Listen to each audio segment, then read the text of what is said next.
श्री भरद्वाज जी याज्ञवल्क जी को प्रार्थना करते हैं कि हमारे आश्रम चले। याज्ञवल्क जी को आश्रम लेवा लाए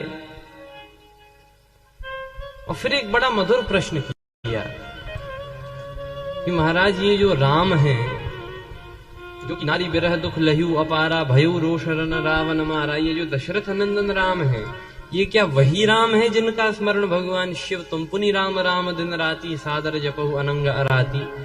ये क्या वही है प्रभु सोई राम कि अपर को या और कोई? जाहि जपत त्रिपुरारि सत्य धाम सर्वज्ञ तुम कहु विवेक विचार।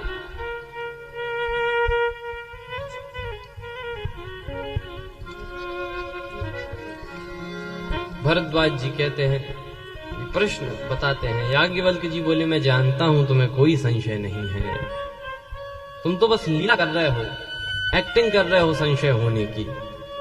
लेकिन जैसे तुम्हें कोई संशय नहीं है, ऐसे ही भवानी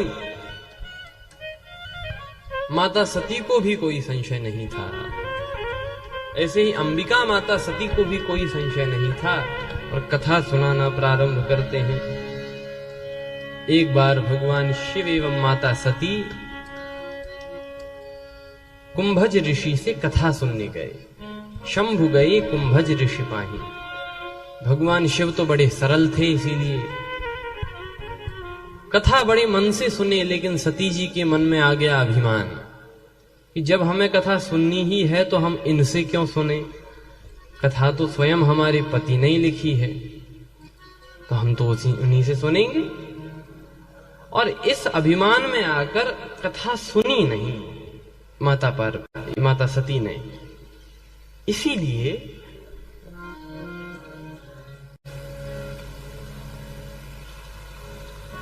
एक बार की बात, जब भगवान शिव कथा सुनकर जा रहे हैं अपने कैलाश के धाम, तभी उसी समय तिहि अवसर भंजन मही भारा हरि रघुवंशलीन अवतारा।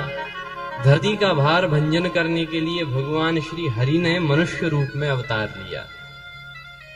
राम जी श्री सीता जी को खोजते हुए जा रहे थे। ये दृश्य भगवान शिव ने ऊपर से देखा तो वहीं से प्रणाम किया, हे सच्चिदानंद भगवान आपकी जय हो, जय हो, जय हो। जय सच्चिदानंद जग पावन अस कही चलियो मनोज न सावन। भगवान शिव बोले, हे सच्चिदानंद भगवान आपकी जय हो। सती जी के मन में हो गया भ्रम कि मेरे पति कह रहे हैं, ये हैं अपनी पत्नी को खोजते हुए जा रहे हैं, इनको हमारे पति कह रहे हैं सच्चिदानंद। और सच्चिदानंद का अर्थ होता है कि जो सत रूप में हो, चित रूप में हो और आनंद रूप में हो। तो अगर ये सत रूप में होते तो असत्य मृग के पीछे क्यों भागे? चित्त रूप में होते हैं, सबके हृदय में निवास करते हैं, तो इन्हें तो पता रहना चाहिए कि श्री सीता जी कहाँ हैं। और यदि आनंद रूप में होते तो ये तो रोते दिखाई दिए। तो ये सच्चिदानंद तो हमें लग नहीं रहे हैं। सती जी को भ्रम हो गया। अच्छा, सती जी ने कथा यदि सुनी होती तो क्या ये भ्रम होता?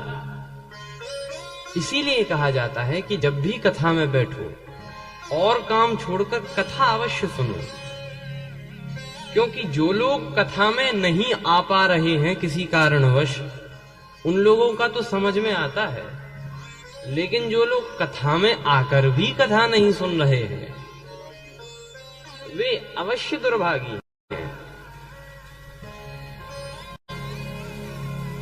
सती जी ने कथा में आकर भी कथा नहीं सुनी तो भ्रम हो गया कि ये तो भगवान लग नहीं रहे हैं। अच्छा, ये सच्चिदानंद लग नहीं रहे हैं और मेरे पति के मुख से निकला है सच्चिदानंद, और हमारे पति शिव जी के मुख से तो कही हुई बात झूठ हो ही नहीं सकती। शंभु गिरा पुनि मृषा न होई, शंभु गिरा पुनि मृषा न होई। क्यों? जैसे किसी बात को सिद्ध करना हो तो लोग बाग प्रायः कहते हैं कि एक लोटे में जल भरकर अपने सिर पर रखो और गंगा जी की सौगंध खाओ। और यदि वो व्यक्ति ऐसा कर ले तो मान लिया जाता है कि भाई गंगा जी की जब कसम खा ली है इसने तो सही ही बोल रहा होगा। आप विचार करो, लोग बाग तो इतने से लोटे में जल भरकर अपने सिर पर रखते हैं और गंगा जी की सौगंध खाते हैं। अरे शंकर जी के सिर पर तो साक्षात गंगा जी विराजमान हैं, तो क्या उनके मुख से कही हुई बात कभी झूठ हो सकती है? इसीलिए शंभु गिरा पुनि मृषा न होई, शिव सर्वज्ञ जान सब कोई। लेकिन भगवान शिव समझ गए कि सती जी को संदेह है, तो भगवान शिव बड़े समझाने लगे कि सती संदेह मत करो, ये तो वे भगवान हैं कि मुनि धीर जोगी सिद्ध संतत विमल मन जहि ध्यावहि। मुनि धीर जोगी सिद्ध संतत विमल मन जहि ध्यावहि। मुनि धीर कहिने निगम पुराण आगम जासु कीरति गावहि। कहने ते निगम पुराण आगम जासु कीरति गावहि। ये कौन? सोई राम व्यापक ब्रह्म भुवन निकाय पति माया धनी। सोई राम व्यापक ब्रह्म भुवन निकाय पति माया धनी। अवतरे अपने भगत नित निज तंत्र नित रघुकुल मनि।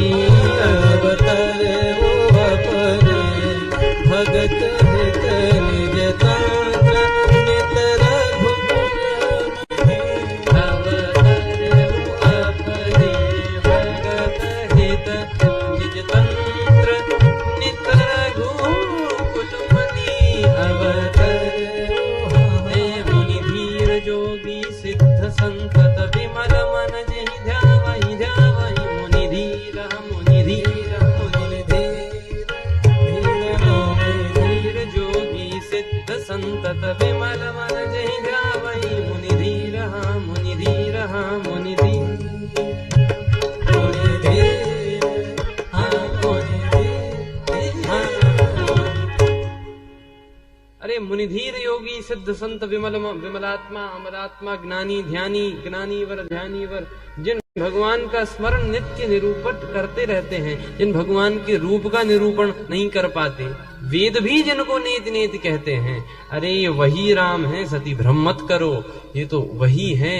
सोई राम व्यापक ब्रह्म भुवन निकाय पति माया धनी। अवतरियु अपने भगत हित निज तंत्र नित रघुकुल मनि। लेकिन लाग न उर उपदेश जदपि कह्यो शिव बार बहु। बोले बिहसी महेश हरि माया बल जान